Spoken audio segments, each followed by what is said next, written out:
YCP rebel MP Raghuramakrishnaraju రాజకీయాలకు good bye చెప్పేశారు. ఆంధ్రజ్యోతి ఇంటర్వ్యూలో ఈ మేరకు ఆయన తనను అందరూ వాడుకుని వదిలేశారని బోరుమన్నారు.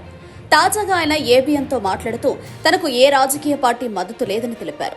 నాకు రాజకీయ పార్టీల అండ లేదని, అది ఈ పార్టీకి మీకు అర్థమై ఉంటుందని రఘురామ చెప్పుకొచ్చారు. నేను ఏ పార్టీలో సభ్యుడిని కాను కాబట్టి నాకు ఏ రాజకీయ పార్టీ మద్దతు ఇవ్వలేదని ఆయన పేర్కొన్నారు. చంద్రబాబు లాంటి గొప్ప వ్యక్తి సీఎం కావాలని నేను పోరాటాలు చేశానని, అంతేకాని పదవుల కోసం తాను ఏనాడు ఆరాటపడింది లేదని రఘురామ చెప్పారు.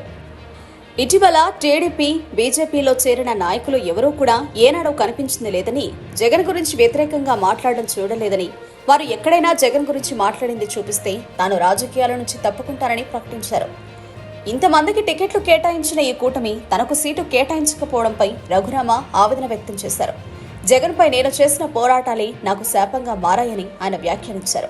ఎటువంటి లాపేక్ష లేకుండా చంద్రబాబు సీఎం కావాలని కోరుకున్నారని, కానీ నాకే ఎటువంటి న్యాయం జరగలేదంటూ రఘురామ వాపోయారు.